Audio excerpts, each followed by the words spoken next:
Chapter 16 अंश का गुस्सा। अंश सोना को अपने गले पर वो कांच का टुकड़ा लगाए देख रहा था।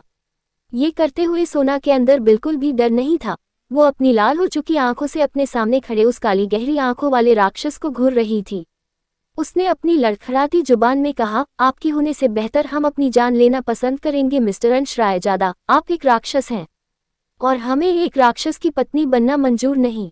ये सुनकर अंश उसे अपनी एक भौं उठाकर देख रहा था। सोना ने कांच के पीसेस को अपनी स्किन में चुभाते हुए कहा, हमें अपने पापा और भाई के पास जाने दीजिए, वरना हम खुद की जान ले लेंगे। उद्धरण चिन्ह। उसके गले के पास हल्की सी खरोच आ गई थी जिससे वहां से ब्लड फ्लो होने लगा था। उसने कांच को इतना कस के पकड़ रखा था कि उसके हाथ में भी बड़ा सा कट लग गया था और उससे भी खून बह रहा था। अंश ने ये देखा और उसकी तरफ बढ़ गया। उसे अपने पास आते देख सोना ने कांच का टुकड़ा अंश की तरफ किया और पीछे जाने लगी और वो बोली, दूर रहिए हमसे। उसने इतना कहा ही था कि अंश ने उसके हाथों को पकड़ लिया और उसके हाथ से वो कांच का टुकड़ा लेकर फेंकते हुए उसके मुंह पर चिल्लाया, हाउ डरे यू, तुम्हारी हिम्मत भी कैसे हुई ऐसा सोचने की भी। उसने ये कहा और उसके हाथों को मरोड़कर उसकी कमर से लगाते हुए बोला, भूलो मत अब तुम मेरी हो, तुम्हारी हर एक चीज पर मेरा हक है, चाहे वो तुम्हारे जिस्म पर हो या सांसों पर, सब पर मेरा हक है। ये मैं तय करूंगा कब मुझे तुम्हारी जान लेनी है। ये कहते हुए वो आगे की तरफ बढ़ रहा था। जल्द ही सोना के पैर बेड से टकरा गए और वो अंश के साथ बेड पर गिर गई। अंश उसके ऊपर था। वो सोना की आंखों में देखते हुए बोला, अगली बार कुछ भी बेवकूफ़ी करने से पहले अपने भाई और पापा के बारे में एक बार सोच लेना। अगर तुमने खुद के साथ कुछ किया तो वे दोनों भी जिंदा नहीं बचेंगे। सोना अपनी नम आंखों से उसे देख रही थी। उसने कहा, हम नफरत करते हैं आपसे mister Raizada, you are a monster. Ansh ने सार्कास्टिकली कहा, ये शो, don't love me and I will make sure you will never love me, hate me who cares. Sona ने नफरत से अपना चेहरा दूसरी तरफ घुमा लिया। तब जाकर अंश का ध्यान सोना के गले पर लगे चोट पर गया। उससे बहुत खून बह रहा था लेकिन सोना को देखकर लग रहा था जैसे उसे कोई फर्क ही न पड़ रहा हो। वो उसके ऊपर से उठते हुए जोर से चिल्लाया, छाया। कुछ ही पल बाद दरवाजे पर एक मेड ने दस्तक दी। उसका नाम छाया था जो अंश के फार्म हाउस की देखभाल करती थी। अंश अंदर से ही बोला, bring the first aid kit. अंश ने ये कहा तो छाया चली गई। अंश ने सोना का हाथ पकड़कर उसे बैठाया और उसके सामने बैठ गया। सोना ने अंश को देखा। उसने शर्ट नहीं पहनी थी इसलिए वो उसकी मजबूत बॉडी को देख सकती थी। उसकी बॉडी पर कई तरह के छोटे छोटे कट्स के निशान थे जो उसे और भी ज्यादा अट्रैक्टिव बना रहे थे। अंश के सीने पर जहां कुछ वक्त पहले गोली लगी थी वो जगह अब भी बैंडेज से कवर थी। उसके गले और सीने पर लगे निशान कुछ वक्त पहले हुए उनके बीच के हाथ पाई के सबूत थे जो सोना के नाखूनों ने छोड़े थे। ये सब देखते हुए उसने अपनी नजरें फेर ली। अंश उसके चेहरे का हर एक एक्सप्रेशन साफ देख पा रहा था। कुछ मिनट बाद छाया वापस आई। उसने अंदर आते हुए फर्स्ट एड किट को अंश के हाथ में रख दिया और दरवाजा बंद करते हुए चली गई। अंश ने एक कॉटन में डेटॉल लिया और सोना के गले के चोट की तरफ अपना हाथ बढ़ाया तो सोना पीछे की तरफ झुक गई। अंश ने उसे घूरकर देखा और उसकी गर्दन को पीछे से पकड़कर अपने करीब कर लिया। वो सोना की चोट पर हल्के से फूंक मारते हुए चोट को साफ कर रहा था। उसकी सांसों को अपने गले पर महसूस कर सोना ने कसकर अपनी आंखें बंद कर ली। एक बार फिर से उसकी सांसें तेज होने लगी और अंश के करीब होने से उसे घबराहट होने लगी। कुछ पल बाद अंश ने दवाई लगाई और उस पर बैंडेज लगा दिया। उसकी नज़र एक टक सोना की खूबसूरत लंबी गर्दन पर ठहर गई। सोना का ब्लाउज डीप नेक का था और इस वक्त उसके ऊपर दुपट्टा न होने की वजह से उसकी क्लीवेज साफ नजर आ रही थी। उसे देखते हुए अंश का गला सूखने लगा। उसने जल्दी से अपनी नज़र फेर ली। तभी उसकी नज़र सोना की कलाइयों पर पड़ी। वो उसका हाथ पकड़कर उसे देखने लगा। सोना की कलाई पर चूड़ियों के टूटने से लगी चोटें थी। अंश ने चोटों को साफ किया और उन पर बैंडेज लगाने लगा। उसने उसकी चोट वाले हाथ पर पट्टी बांध दी। सोना ने इस बार कुछ नहीं किया और अंश को अपना काम करने दिया। सोना ने आंसू भरे गले के साथ कामली कहा, why are you being good with me mister Raizada. Ansh ने उसे देखा और बिना किसी भाव के कहा, क्योंकि मैं तुम्हें अपने हाथों से दर्द देना चाहता हूं। अगर तुम्हें कुछ हो गया तो मैं बदला किससे लूंगा। सोना उसे कंफ्यूज होकर देखने लगी। अंश ने उसके कंफ्यूज चेहरे को देखा और उसे अपने करीब खींच लिया। उसने कहा, तुम्हें क्या लगता है मैंने तुमसे शादी क्यों की मिसेस सोना अंश रायजादा। सोना उसे देखने लगी। अचानक से अंश ने उसके चिन को हाशी पकड़ा और उसकी आंखों में देखते हुए बोला, इतनी जल्दी भूल गई। तुमने उस दिन अंश रायजादा को थप्पड़ मारा जिसके सामने आज तक किसी ने अपनी आवाज तक ऊंची करने की हिम्मत नहीं की। और तुमने तो सबके सामने मुझे थप्पड़ मारा। How can I leave you for this? Sona ने नफरत से कहा। You are really a monster. Ansh ने कहा, yes I am a monster and you have to spend whole life with this monster. ये कहते हुए उसने उसे छोड़ दिया। फिर उसने अपनी शर्ट जमीन से उठाए और उसे सोना के ऊपर फेंकते हुए बाहर चला गया। पहली सुबह उसके जाने के बाद सोना ने उस शर्ट को देखा, फिर अपने आप को। उसे एहसास हुआ वो कितनी देर से इस हाल में अंश के सामने थी। उसने जल्दी जल्दी उस शर्ट को पहन लिया और बेड पर लेट गई। उसे अंश की शर्ट से स्ट्रॉन्ग मेनली स्मेल आ रही थी। बेड पर लेटते ही उसे फिर से आज जो कुछ भी हुआ वो सब याद आने लगा और वो खुद को समेटते हुए रोने लगी। पता नहीं आदित्य कैसा होगा, कहाँ होगा, उसके पापा भी न जाने किस हाल में होंगे। ये सोचते हुए उसकी पलकें भारी हो गई। उसे इन ख्यालों के बीच कब नींद आ गई पता नहीं चला। इधर अंश फार्म हाउस से बाहर गार्डन एरिया में आ गया था। उसका फोन उसके हाथ में लगातार बजे जा रहा था। उसने एक सिगरेट अपने होठों के बीच दबाया और उसे जलाते हुए फोन पिक करके कान से लगा लिया। सामने से एक महिला की परेशान आवाज अंश के कान में पड़ी। कहाँ हो तुम अंश? मैं कब से तुम्हें फोन लगा रही हूँ, तुम्हें नहीं पता मुझे तुम्हारी कितनी फिक्र होती है बेटा। अंश ने बिना किसी भाव के कहा, मॉम मैं कोई बच्चा नहीं हूँ, मुझे अपना ख्याल रखना आता है। उसकी मॉम ने नाराज होते हुए कहा, हाँ मुझे पता है, तुम कितने अच्छे से अपना ख्याल रखते हो। अंश ने कहा, मॉम डोंट बी चाइल्डिश। अंश की मॉम ने मुंह बनाया और कहा, वैसे अंश, ईशा ने तुम्हें बता दिया होगा, तुम्हारे ताऊजी ने 2 हफ्ते बाद तुम दोनों की शादी की डेट निकाली है। सब बहुत खुश हैं। फाइनली तुम्हारी शादी होने जा रही है। अंश ने ये सुना और बिना कुछ कहे एकटक सामने जल रही पोल की लाइट को देखने लगा। कुछ देर बाद भी नीलिमा को अंश का जवाब नहीं मिला तो उसने कहा, हेलो अंश, तुम सुन रहे हो? अंश ने ये सुना और उसे होश आया। उसने कहा, ये मॉम, आई हर्ड। उसकी मॉम ने सीरियस होते हुए पूछा, तुम इस शादी से खुश तो हो ना? अंश ने कहा, who cares mom, I am very tired, I will talk to you tomorrow, bye. उसने ये कहा और अपनी मॉम की बात बिना सुने फोन काट दिया। वो अंदर आया तो उसकी नज़र बेड पर दुबक कर सो रही सोना पर पड़ी। कुछ पल वो उसे देखता रहा, फिर वॉशरूम की तरफ चला गया। लगभग 20 मिनट बाद वो वॉशरूम से बाहर आया और तैयार होकर बाहर चला गया। अगली सुबह की पहली किरण के साथ सोना की नींद खुली। उसने आलस में अपनी आंखें खोली और उसने अपने आसपास देखा। उसे याद आया वो इस वक्त अपने पापा के घर पर नहीं बल्कि अंश के घर पर है। उसने इधर उधर देखा, किसी को वहां न पाकर उसने राहत की सांस ली। तभी उसे अपने छोटे भाई आदित्य और पापा का ख्याल आया। वो बेड से खड़ी हो गई। उसने कमरे का दरवाजा धीरे से खोला और बाहर आ गई। छाया जो लिविंग रूम में कुछ काम कर रही थी, उसने सोना को बाहर आते देखा तो उसके पास आ गई।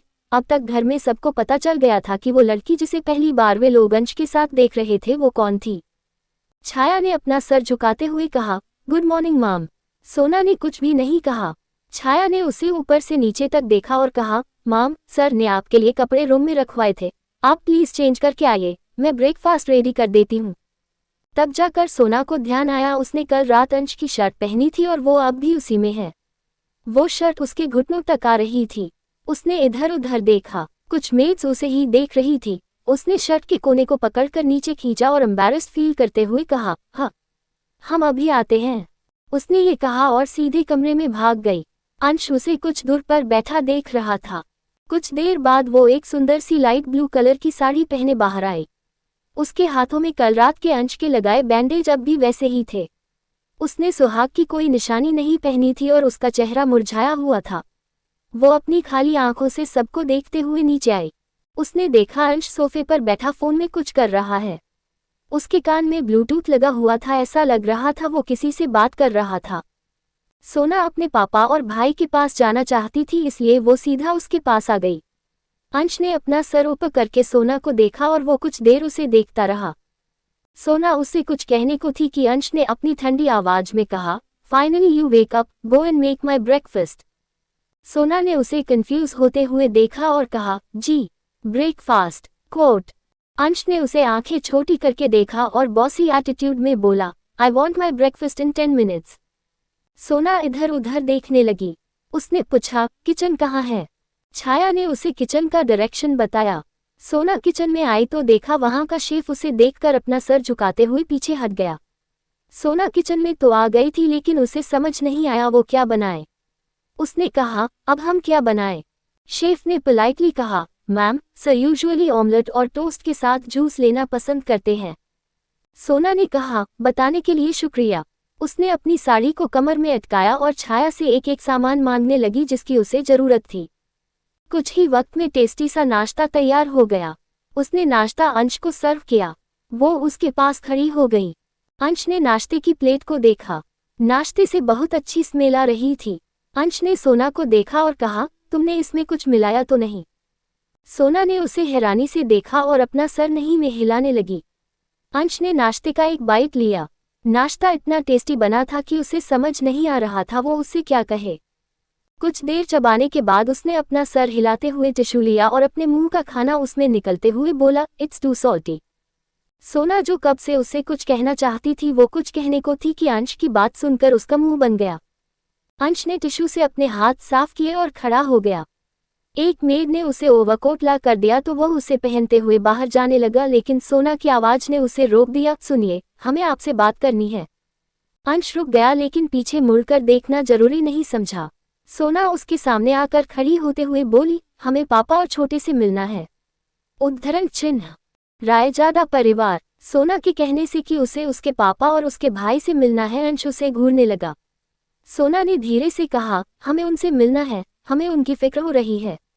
पता नहीं कैसे होंगे वे दोनों, हमें एक बार छोटे से मिल। उसने इतना कहा ही था कि अंश ने उसे बीच में काटते हुए कहा, नहीं, तुम नहीं जा सकती। उद्धरण चिन्ह। ये सुनकर सोना ने हैरानी से उसे देखा। उसने पूछा, लेकिन क्यों, हम उनसे मिलने क्यों नहीं जा सकते? अंश ने उसे देखा और कठोरता से कहा, क्योंकि मैं ऐसा चाहता हूँ। मिल गया तुम्हें जवाब। सोना ने नफरत से उसे देखा और गुस्से से बोली, यू नो व्हाट, हमने गलती कर दी आपसे पूछकर। हमें खुद ही चले जाना चाहिए। ये कहकर वो जाने लगी तो अंश ने उसका हाथ पकड़कर रोकते हुए उसे दीवार से लगा दिया। उसने कहा, शायद तुमने ठीक से सुना नहीं, तुम यहाँ से कहीं नहीं जा सकती। और रही बात तुम्हारे भाई की तो मैंने उसे ऐसी जगह भेजा है जहाँ तुम कभी उस तक पहुँच नहीं पाओगी और न ही वो कभी तुम्हारे पास आ सकता है। सोना ने सुना और उसकी आंखें हैरानी से फैल गईं। उसने हैरानी से कहा, आप ऐसा कैसे कर सकते हैं? इस सवाल के साथ उसकी आंखें एक बार फिर से भर आई। उसने अंश से आगे कुछ नहीं कहा और अपनी नम आंखों से उसे देखने लगी। अंश ने उसकी आंखों में देखा और उसका दिल बेचैन हो गया। उसने उसका हाथ छोड़ा और मेड्स को ऑर्डर देते हुए बोला, इस पर नजर रखना, ध्यान रहे ये इस घर से बाहर कदम भी न रखे। उसने कहा और एक नज़र सोना को देखते हुए वहां से चली गई। उसके जाने के बाद सोना दीवार से फिसलते हुए जमीन पर बैठ गई। पिछले 24 घंटों में उसके साथ क्या से क्या हो गया था उसे समझ नहीं आ रहा था। उसने महादेव से शिकायत करते हुए कहा, क्यों महादेव, क्यों आप हमारे साथ ऐसा कर रहे हैं? क्या आपको हमें परेशान देखना अच्छा लगता है? I hate you mister Raizada, I hate you so much. Maids ने उसे ऐसे देखा और उन्हें उसके लिए बहुत बुरा लगा लेकिन वे सब उसके लिए कुछ नहीं कर सकते थे क्योंकि उनके पास अंश के खिलाफ जाने की हिम्मत नहीं थी। 2 साल पहले एक मेड ने गलती से अंश की बातों को बीच में काट दिया था, उसके बाद वो कहाँ गायब हुई किसी को अब तक पता नहीं चला। अफवाहों की माने तो उस दिन अंश ने उसे एक पागलखाने में भेजवा दिया था जहां पर लोगों को बहुत बुरी तरह से टॉर्चर किया जाता था जिसके बारे में सोचकर ही किसी का रूह कांप जाए। न जाने कितने वक्त तक सोना जमीन पर बैठकर रो रही थी। उसे होश तब आया जब छाया उसके पास आए और उसके सामने बैठकर उसके सामने एक रुमाल करते हुए बोली, ma'am, are you okay? Please room में चलिए, उसने कहा और सोना को उठने में मदद कर उसे कर कमरे में आ गई। उसने उसे बेड पर बिठाया और जाने लगी तो सोना ने उसका हाथ पकड़ लिया। छाया ने सोना को देखा और कहा, यस मैम, आपको कुछ चाहिए? सोना ने उसे उम्मीद से देखा और कहा, प्लीज हमारी मदद करो, हमें यहाँ से जाना है। छाया ने कहा, आई एम सॉरी मैम, हम सर के खिलाफ नहीं जा सकते। सोना ने उसके बाद उससे कुछ नहीं कहा और उसका हाथ छोड़ दिया। छाया ने अपना सर झुकाया और वहां से चली गई। सोना अपनी सारी उम्मीद खो चुकी थी। उसने एक हाथ से अपना चेहरा छुपा लिया और फिर से रोने लगी। इसी तरह दोपहर कब हो गई पता नहीं चला। सोना कमरे में बैठी दीवारों को घूर रही थी। कमरा बहुत बड़ा खूबसूरत था, पर वहाँ की दीवारों पर ग्रे और वाइट कलर के पेंट लगे हुए थे जो दिखने में काफी डार्क वाइब दे रहे थे। सोना को लग रहा था जैसे वो किसी अलग ही दुनिया में आ गई है जो बहुत ही बेरंग सा है। कमरे से अटैच एक स्विमिंग पूल भी था जो काफी बड़ा और गहरा था। तभी छाया उसके लिए खाना लेकर कमरे में आई। सोना ने उसे देखा और खुद को नॉर्मल कर लिया। छाया खाना टेबल पर रखते हुए बोली, मैम आपका लंच। सोना ने खाने को देखा और फिर छाया को। उसने कहा, हमें भूख नहीं है, इसे ले जाओ। छाया ने परेशान होते हुए कहा, बट मैम, आपने खाना नहीं खाया तो आपकी तबीयत खराब हो जाएगी। आपने सुबह से कुछ भी नहीं खाया है। सोना ने कहा, हमें सच में भूख नहीं है। और तुम हमें मैम बुलाना बंद करो। तुम हमें मेरे नाम से बुला सकती हो। छाया ने कहा, ओ आई एम सॉरी मैम, पर मैं ये नहीं कर सकती। सोना ने ये सुना और गहरी सांस ली। वो समझ गई ये सब अंश के वफादार हैं और उसके खिलाफ कभी नहीं जाने वाले। उसने कहा, वैसे तुम्हारा नाम क्या है? हम तुम्हें क्या कहकर बुलाएं? छाया ने मुस्कुराते हुए कहा, मेरा नाम छाया है, आप भी मुझे छाया ही बुलाए। सोना ने कहा, छाया, इस घर में कौन कौन है? आई मीन, हमने अभी तक किसी को भी यहाँ नहीं देखा सिवाय तुम लोगों के। क्या तुम्हारे से यहाँ अकेले रहते हैं? छाया ने कहा, यस मैम, से यहाँ अकेले रहते हैं, पर वो यहाँ कभी कभी आते हैं। ये उनका फार्म हाउस है ना, इसलिए। और उनकी फैमिली बहुत बड़ी है, वे सब हवेली में रहते हैं। सोना ने हाँ में सर हिलाया। तो उनके फैमिली में कौन कौन है? छाया ने हिचकिचाते हुए कहा, मैम, अच्छा होगा इन सब के बारे में आपको सही बताएं क्योंकि हमें उनकी फैमिली के बारे में बात करना अलाउड नहीं है। उसके बाद सोना ने कुछ भी नहीं पूछा। वो बेड से खड़ी हुई और पूल की तरफ जाते हुए बोली, ठीक है, अब तुम जाओ और इस खाने को भी ले जाओ। उसने कहा और पूल साइड का दरवाजा बंद कर दिया। वो पूल के अंदर पैर डालकर बैठ गई। छाया ने उसे देखा और निराशा में अपना सर हिलाया। इधर अंश ऑफिस में बैठा कुछ फाइलें चेक कर रहा था। उसके सामने क्रिश अपना सर झुकाकर खड़ा था। उसने फाइल में देखते हुए कहा, क्रिश, मिस्टर आहूजा से मीटिंग फिक्स करो अभी। उनसे कहना मुझे उनका प्रपोजल मंजूर है, वो अभी अपने सारे डॉक्यूमेंट लेकर एम्पायर आ जाए। क्रिश ने ओके सर कहा और चला गया। अंश अपने पेन को हाथ में घुमाते हुए कुर्सी पर पीछे टिककर बैठ गया। वो कुछ सोच रहा था तभी उसका फोन बजने लगा। उसने देखा वो फोन कॉल हवेली से है। उसने गहरी सांस ली और फोन पिक किया। फोन के दूसरे तरफ से किसी की तीखी लेकिन दमदार आवाज आई, अंश, अभी के अभी हवेली आओ। अंश कुछ कहता उससे पहले ही फोन कट चुका था। अंश ने एक आह भरी और अपना फोन और कोट लेकर केबिन से बाहर निकल गया। लगभग आधे घंटे बाद वो एक बड़े से हवेली के अंदर था। उसके सामने सोफे पर एक बुजुर्ग इंसान बैठे थे जो दिखने में बहुत कठोर था। वो बुजुर्ग इंसान कोई और नहीं बल्कि रायजादा परिवार के सीनियर मेंबर यानी अंश के दादाजी राजन सिंह रायजादा थे। उनका स्वभाव काफी हद तक अंश की तरह ही था, पर वक्त वक्त पर हमें उनका चंचल स्वभाव भी देखने को मिलता था। शादी कैंसल। अंश ने अपने आंखों को गोल घुमाया और अपनी भारी आवाज में कहा, प्लीज दादू, अगर आप मुझसे यही बात करना चाहते हैं तो मुझे इसे सुनने में कोई इंटरेस्ट नहीं है। आप थक नहीं जाते बार बार एक ही सवाल करते हुए? मैंने कितनी बार कहा है ईशा इस घर की और आपकी बहू बन सकती है, लेकिन मेरी बीवी कभी नहीं।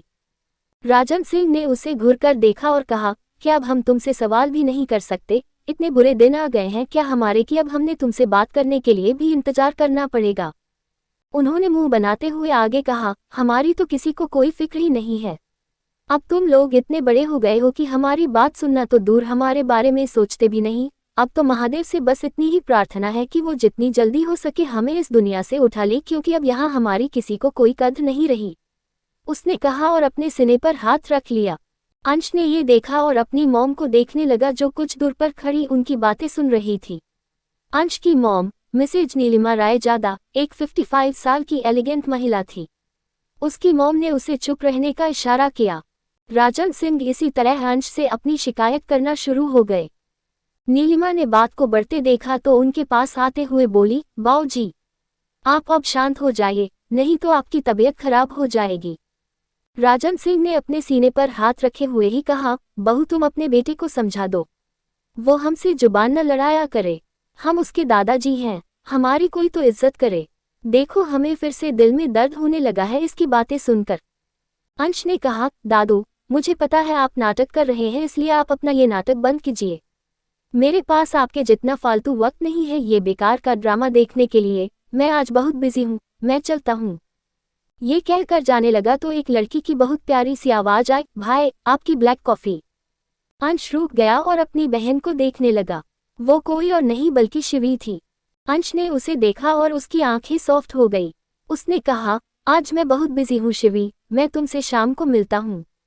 उसने कहा और जाने लगा तो शिवी ने फिर से कहा, भाई अब आपकी चोट कैसी है। नीलिमा और राजन सिंह ने ये सुना और उनके चेहरे पर परेशानी के भाव आ गए। अंश शिवी को वार्निंग लुक देते हुए कहा, कौन सी चोट। अंश के ऐसे भाव देखकर शिवी को अंदाजा हो गया उसने जल्दी जल्दी में कुछ ऐसा पूछ लिया है जो उसे नहीं पूछना चाहिए था। उसने घबराते हुए कहा, वो 2 दिन पहले आपको। वो कह ही रही थी कि रेहान अंदर आते हुए बोला, अरे भाई वही चोट जो 2 दिन पहले आपके पैर पर लगी थी, गिरने की वजह से, है ना शिवी। शिवी ने हाँ में सर हिलाया और अपना सर झुकाकर खड़ी हो गई। नीलिमा ने तीनों को घूरकर देखा और कहा, क्या छुपा रहे हो तुम तीनों। रेहान सीधा खड़ा होते हुए बोला, कुछ नहीं मॉम, हम तो बस ऐसे ही। कोट कहते हुए वो अपनी बत्तीसी दिखाने लगा। अंश ने अपना सर हिलाया और वहां से जाने लगा, पर वो जाते हुए दरवाजे पर ही रुक गया। उसने कहा, और हाँ दादाजी एक और बात, आप प्लीज ताऊ जी से कहना वो अपने दोस्त से कह दे कि अब मुझे ईशा से शादी करने की जरूरत नहीं है। मैं उनकी बेटी से शादी नहीं करूंगा। उसने कहा तो सब हैरान हो गए। नीलिमा ने हैरानी से कहा, अंश तुम क्या कह रहे हो। राजन सिंह ने फिर से अपने सीने पर हाथ रखा और कहा, ये लड़का जरूर मेरी जान लेकर ही मानेगा। रेहान ने खुश होते हुए कहा, फाइनली भाई ने कह दिया कि उसे उस ईशा से शादी नहीं करनी। ओह मैं आज बहुत खुश हूँ। ये कहकर उछलते हुए वो भी अंश के पीछे आ गया। अभी अंश कार में बैठने को था कि रेहान भागकर उसके पास आ गया। उसने अंश को पीछे से हक कर लिया और कहा, भाई वेट, क्या आपने सच में उस ईशा से शादी नहीं करने वाले। अंश ने उसके हाथ को अपने कमर से हटाते हुए कहा, क्या मैं सबके सामने अंदर में कोई और लैंग्वेज में बात कर रहा था जो तुम्हें समझ नहीं आए, या फिर तुम्हें लिख कर देना पड़ेगा।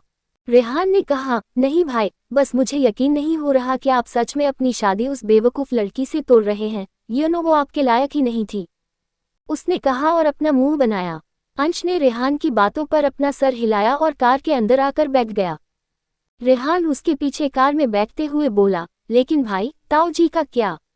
अंश खिड़की से बाहर देखते हुए कुछ सोचने लगा। रेहान ने उसे सीरियस देखा तो आगे कुछ नहीं बोला। City hospital. Kabir hospital bed पर लेटा हुआ था। उसके मुंह पर ऑक्सीजन मास्क लगा हुआ था और वो पूरी तरह से मशीन से घिरा हुआ था। डॉक्टर ने बताया था कि कबीर को मिनी हार्ट अटैक आया था और उसकी कंडीशन अब भी ठीक नहीं है। उसके सामने दीवार पर टंगे टीवी पर एक न्यूज़ चल रही थी। उसमें उसकी बर्बादी की न्यूज़ चल रही थी।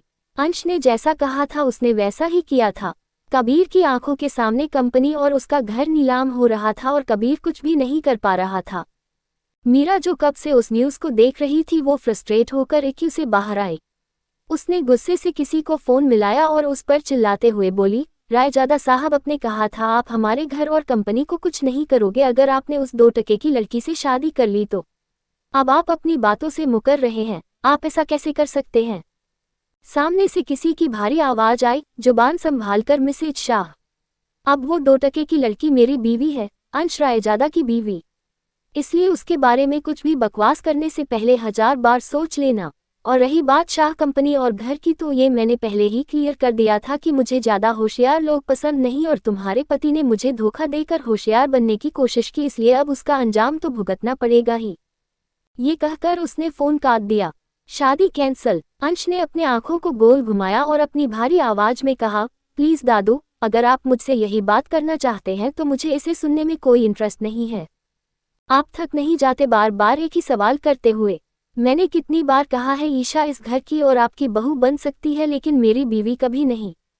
राजन सिंह ने उसे घूरकर देखा और कहा, क्या अब हम तुमसे सवाल भी नहीं कर सकते। इतने बुरे दिन आ गए हैं क्या हमारे कि अब हमने तुमसे बात करने के लिए भी इंतजार करना पड़ेगा। उन्होंने मुंह बनाते हुए आगे कहा, हमारी तो किसी को कोई फिक्र ही नहीं है।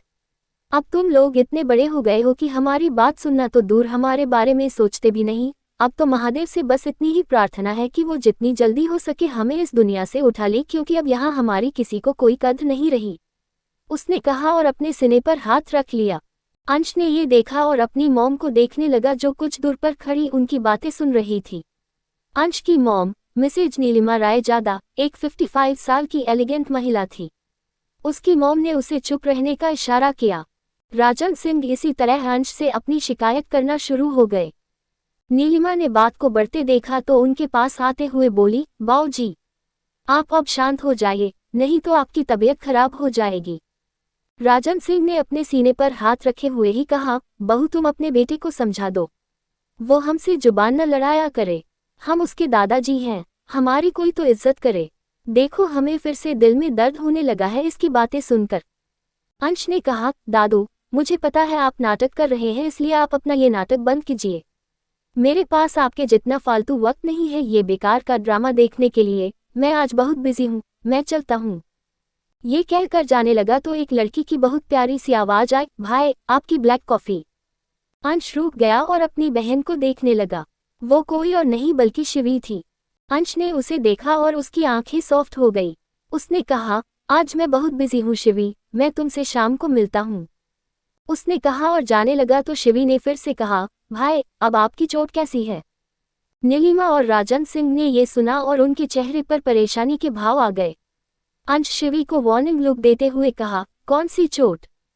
अंश के ऐसे भाव देखकर शिवी को अंदाजा हो गया उसने जल्दी जल्दी में कुछ ऐसा पूछ लिया है जो उसे नहीं पूछना चाहिए था। उसने घबराते हुए कहा, वो 2 दिन पहले आपको। वो कह ही रही थी कि रेहान अंदर आते हुए बोला, अरे भाई वही चोट जो 2 दिन पहले आपके पैर पर लगी थी, गिरने की वजह से, है ना शिवी। शिवी ने हाँ में सर हिलाया और अपना सर झुकाकर खड़ी हो गई। नीलिमा ने तीनों को घूरकर देखा और कहा, क्या छुपा रहे हो तुम तीनों। रेहान सीधा खड़ा होते हुए बोला, कुछ नहीं मॉम, हम तो बस ऐसे ही। कोट कहते हुए वो अपनी बत्तीसी दिखाने लगा। अंश ने अपना सर हिलाया और वहां से जाने लगा, पर वो जाते हुए दरवाजे पर ही रुक गया।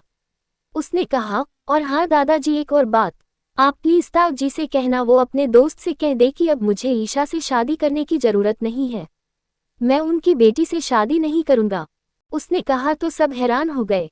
नीलिमा ने हैरानी से कहा, अंश तुम क्या कह रहे हो। राजन सिंह ने फिर से अपने सीने पर हाथ रखा और कहा, ये लड़का जरूर मेरी जान लेकर ही मानेगा। रेहान ने खुश होते हुए कहा, फाइनली भाई ने कह दिया कि उसे उस ईशा से शादी नहीं करनी। ओह मैं आज बहुत खुश हूँ। ये कहकर उछलते हुए वो भी अंश के पीछे आ गया। अभी अंश कार में बैठने को था कि रेहान भागकर उसके पास आ गया। उसने अंश को पीछे से हक कर लिया और कहा, भाई वेट, क्या आपने सच में उस ईशा से शादी नहीं करने वाले। अंश ने उसके हाथ को अपने कमर से हटाते हुए कहा, क्या मैं सबके सामने अंदर में कोई और लैंग्वेज में बात कर रहा था जो तुम्हें समझ नहीं आए, या फिर तुम्हें लिख कर देना पड़ेगा। रेहान ने कहा, नहीं भाई, बस मुझे यकीन नहीं हो रहा कि आप सच में अपनी शादी उस बेवकूफ़ लड़की से तोड़ रहे हैं। वो आपके लायक ही नहीं थी, उसने कहा और अपना मुंह बनाया। अंश ने रेहान की बातों पर अपना सर हिलाया और कार के अंदर आकर बैठ गया। रेहान उसके पीछे कार में बैठते हुए बोला, लेकिन भाई ताऊ जी का क्या। अंश खिड़की से बाहर देखते हुए कुछ सोचने लगा। रेहान ने उसे सीरियस देखा तो आगे कुछ नहीं बोला। City hospital. Kabir hospital bed पर लेटा हुआ था। उसके मुंह पर ऑक्सीजन मास्क लगा हुआ था और वो पूरी तरह से मशीन से घिरा हुआ था। डॉक्टर ने बताया था कि कबीर को मिनी हार्ट अटैक आया था और उसकी कंडीशन अब भी ठीक नहीं है। उसके सामने दीवार पर टंगे टीवी पर एक न्यूज़ चल रही थी। उसमें उसकी बर्बादी की न्यूज़ चल रही थी। अंश ने जैसा कहा था उसने वैसा ही किया था। कबीर की आंखों के सामने कंपनी और उसका घर नीलाम हो रहा था और कबीर कुछ भी नहीं कर पा रहा था। मीरा जो कब से उस न्यूज़ को देख रही थी वो फ्रस्ट्रेट होकर एक से बाहर आई। उसने गुस्से से किसी को फ़ोन मिलाया और उस पर चिल्लाते हुए बोली, रायजादा साहब आपने कहा था आप हमारे घर और कंपनी को कुछ नहीं करोगे अगर आपने उस 2 टके की लड़की से शादी कर ली तो। अब आप अपनी बातों से मुकर रहे हैं, आप ऐसा कैसे कर सकते हैं। सामने से किसी की भारी आवाज आई, जुबान संभालकर मिसेज शाह। अब वो 2 टके की लड़की मेरी बीवी है, अंश रायजादा की बीवी, इसलिए उसके बारे में कुछ भी बकवास करने से पहले 1000 बार सोच लेना। और रही बात शाह कंपनी और घर की तो ये मैंने पहले ही क्लियर कर दिया था कि मुझे ज़्यादा होशियार लोग पसंद नहीं और तुम्हारे पति ने मुझे धोखा देकर होशियार बनने की कोशिश की, इसलिए अब उसका अंजाम तो भुगतना पड़ेगा ही। ये कहकर उसने फ़ोन काट दिया। शादी का मकसद। मीरा ने गुस्से से अपने फ़ोन को घूरा। उसने नफरत से कहा, कितने घटिया हो तुम अंश रायजादा, तुमने मुझे धोखा दिया, इसके लिए मैं तुम्हें कभी माफ़ नहीं करूंगी। ये कहकर वो पैर पटकते हुए कहीं चली गई। शाम का वक्त। सोना अब भी पूल में अपने पैर डालकर बैठी थी। उसकी नजरें आसमान में दिख रहे चांद पर टिकी हुई थी। उसकी आंखें भी चांद की उस सफेद रोशनी में चमक रही थी। उसे रह रह कर अपने भाई की याद आ रही थी। इस बीच उसकी आंखों से आंसू कब बहने लगे उसे पता नहीं चला। उसने अपने आंसू साफ किया तो पाया उसके कपड़े पूल के पानी से पूरे भीग गए हैं। वो खड़ी हुई और कमरे में आ गई। मेड्स ने पहले ही उसके लिए पहनने के लिए कपड़े कबर्ड में अरेंज कर दिए थे। सोना ने कबर्ड खोला और उन डिजाइनर कपड़ों को देखने लगी। वो कपड़ों को एक नज़र में देखकर बता सकती थी कि वे सब कितने महंगे थे, पर सोना को इतनी महंगी चीज़ों की आदत नहीं थी। उसने कुछ पल सोचा और उन कपड़ों में से सबसे सिंपल सा कपड़ा लिया और वॉशरूम में आ गई। इधर अंश की कार आकर फार्म हाउस के बाहर रुकी। एक गार्ड ने उसके लिए कार का गेट खोला और अंश बाहर आ गया। वो अपनी टाई लूज करते हुए अंदर आ गया। उसने छाया को देखा और सोना के बारे में पूछते हुए कहा, वो कहाँ है? छाया ने जवाब दिया, सर, माम सुबह से ही रूम में है। उन्होंने अब तक कुछ नहीं खाया है। अंश ने कहा, खाना रूम में लेकर आओ, और सीढ़ी चढ़ते हुए कमरे की तरफ बढ़ गया। इधर सोना वॉशरूम से अपने गीले बालों को टॉवल से साफ करते हुए बाहर आई। उसने लाइट पिंक कलर की सिंपल सी साड़ी पहन रखी थी। वो मिरर के सामने आकर खड़ी हो गई। उसके गीले बालों से पानी टपक कर उसके कपड़े को भीगो रहे थे। उसके चेहरे पर पानी की बूंदें चमक रही थी। वो अपने बालों को साफ करने में इतना खोई हुई थी कि उसे मिरर में दिख रही एक परछाई नजर ही नहीं आई। उसने अपने सभी बालों को पकड़कर आगे की तरफ करना चाहा तो उसके मुंह से चीख निकल गई। उसके कुछ बाल उसके ब्लाउज के हुक में उलझ गए थे। उसने उन्हें निकालना चाहा लेकिन वो निकल नहीं पाए। सोना ने थक कर अपने हाथ नीचे कर लिए, तभी उसे अपनी पीठ पर किसी के गर्म हाथ महसूस हुए। उस टच को महसूस करते हुए उसकी सांसें अटक गई। उसने मिरर में देखा तो अपने पीछे अंश को खड़ा पाकर उसकी आंखें फैल गई। वो झट से पीछे मुड़ी और हकलाते हुए बोली, आप यहाँ क्या कर रहे हैं? अंश ने अपनी रफ वॉइस में कहा, क्यों? मैं यहाँ क्यों नहीं हो सकता? शायद तुम भूल रही हो, ये मेरा कमरा है और मैं कभी भी जहाँ चाहूँ आ जा सकता हूँ। ये कहकर उसने सोना को पकड़कर अपनी तरफ खींचा। सोना उसके ऐसे करने से हैरान हो गई और वो बोली, मिस्टर रायजादा, आप ये क्या कर रहे हैं? अंश ने उसी तरह कहा, मैं तुम्हारी मदद कर रहा हूँ, तुम्हारे बाल जो अटक गए हैं उन्हें निकालने में। सोना उसे धक्का देते हुए बोली, पर हमें आपकी कोई मदद नहीं चाहिए, दूर रहिए हमसे। इस बीच सोना ने महसूस किया उसके ब्लाउज के सारे हुक खुल गए हैं। उसने हैरानी से अंश को देखा और गुस्से से कहा, हाउ डरे यू? आपकी हिम्मत कैसे हुई? आपने हमसे जबरदस्ती शादी कर ली, इसका मतलब ये नहीं आप हमारे साथ कुछ भी कर सकते हैं मिस्टर रायजादा। अंश ने पहले तो उसे कंफ्यूज होकर देखा, उसके बाद मिरर में सोना की खुली पीठ देखकर अंश समझ गया उसके हाथों से क्या हो गया है और सोना उसे गलत समझ रही है, पर अंश को इससे ज्यादा फर्क नहीं पड़ा। उसने दोबारा से उसकी कमर से पकड़कर उसे अपने करीब खींच लिया और अपनी डीप हस्की वॉइस में कहा, क्यों? मैं ऐसा क्यों नहीं कर सकता? मैं तुम्हारा पति हूँ, पूरे रीति रिवाज से शादी की है मैंने तुमसे, पूरा हक है तुम पर मेरा। उद्धरण चिन्ह। ये कहकर उसने सोना के चेहरे पर आ रहे कुछ बालों को उसके कान के पीछे किया। सोना अपनी आंखों में भरी पूरी नफरत से उसे देख रही थी। उसने कहा, लेकिन हम आपको अपना पति नहीं मानते। ये शादी हमने सिर्फ अपने भाई और पापा के लिए की है आपसे, वरना आप जैसे खूनी से हम कभी शादी करना तो दूर, हम कभी सोचते भी नहीं।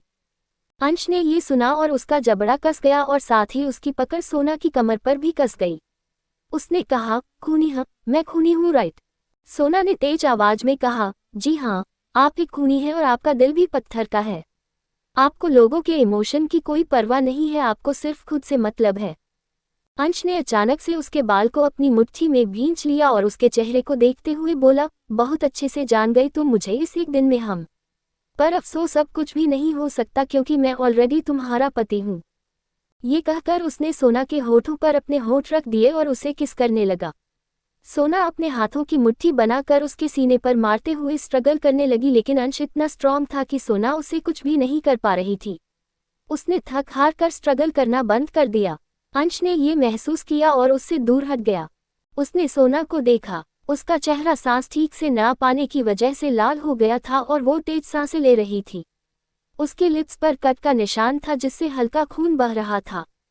सोना ने अपनी पलकें ऊपर की और उसे दूर धक्का देते हुए अपने उल्टे हाथ से अपने होठों को साफ करते हुए बाहर की तरफ जाने लगी। तभी छाया अपने हाथ में खाने की ट्रे लेकर दरवाजे पर आ गई। सोना ने उसे देखा और वो रुक गई।